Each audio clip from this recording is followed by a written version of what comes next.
कभी सोचा है कि कोई चुनाव जीतने के लिए पर्दे के पीछे असल में होता क्या है?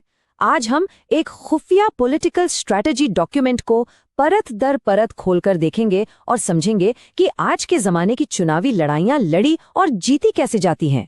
तो सवाल यही है कि आज के दौर में चुनाव कैसे जीता जाता है? क्या ये सब सिर्फ बड़े बड़े वादों और रैलियों का खेल है, या इसके पीछे का हिसाब किताब कुछ और ही है? इसकी शुरुआत होती है एक सीक्रेट बैटल प्लान से, और हमारे हाथ एक ऐसा ही प्लान लगा है जो हमें इस खेल की अंदरूनी कहानी बताएगा। तो चलिए सीधे मुद्दे पर आते हैं। हमारी आज की केस स्टडी है भारत के असम राज्य की गोलपाड़ा पूर्व विधानसभा सीट। ये जो इलाका है ना, ये भारत के जटिल सामाजिक और राजनीतिक ताने बाने का आप कह सकते हैं एक छोटा सा मॉडल है, और इसीलिए एक केस स्टडी के तौर पर ये बिल्कुल परफेक्ट है। तो अब जरा उन आंकड़ों पर नजर डालते हैं जो इस चुनावी मैदान की असली तस्वीर दिखाते हैं, और इसकी शुरुआत करते हैं यहाँ के लोगों से। तो सबसे पहले देखिए यहाँ की डेमोग्राफी। करीब 57.5% मुस्लिम आबादी, 34.5% हिंदू और बाकी दूसरे समुदाय। यही जो धार्मिक और जाति समीकरण है ना, यही यहाँ की पॉलिटिक्स की धुरी है।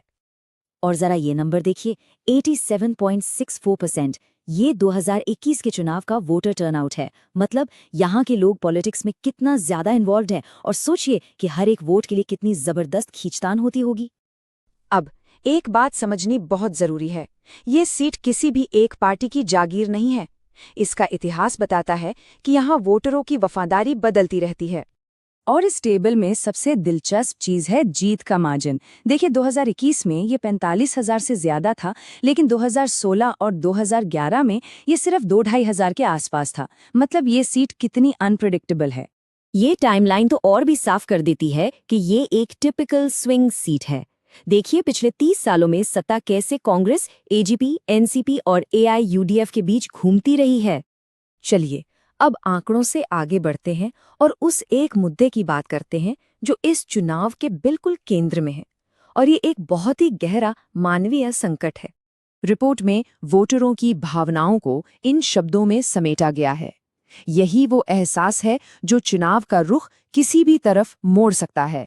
और इस संकट को एक नंबर से समझिए, करीब 1080 परिवार।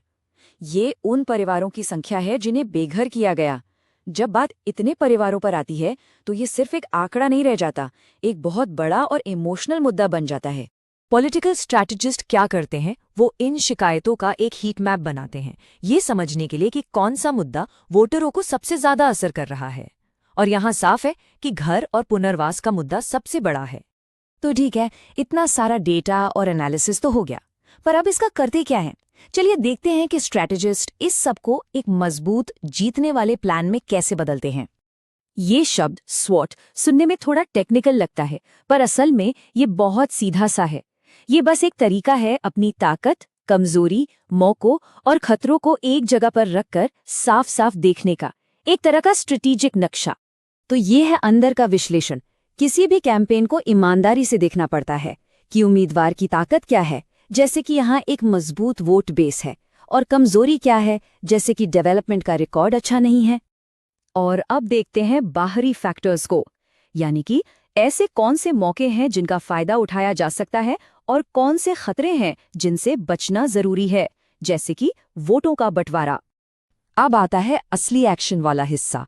कैसे इस सारी सोच विचार को चुनाव के आखिरी 90 दिनों के लिए एक ठोस एक्शन प्लान में बदला जाता है। ये देखिए पूरे 90 दिन का विन बैक प्लान। इसे 4 फेज में बांटा गया है। पहले 30 दिन नींव बनाने में जाते हैं, डेटा, सोशल मीडिया। फिर अगले 30 दिन लोगों से सीधे जुड़ने में। उसके बाद मोमेंटम बनाया जाता है, और आखिरी के 14 दिन तो बस धुआंधार प्रचार होता है। तो निचोड़ क्या निकला? पूरी 90 दिन की योजना इन मुख्य बातों पर टिकी है। उम्मीदवार को एक रक्षक के तौर पर पेश करना, घर और विकास के वादे पर जोर देना, और पूरे चुनाव को वोटर के अधिकारों के मुद्दे पर फोकस करना। और अंत में ये एक बड़ा सवाल है, आज के डेटा के जमाने में जब पॉलिटिकल प्लानिंग इतनी गहरी और साइंटिफिक हो गई है, तो क्या हर चुनाव को एक गणित के सवाल की तरह हल किया जा सकता है? और इसका हमारे लोकतंत्र पर क्या असर पड़ता है? ये सोचने वाली बात है।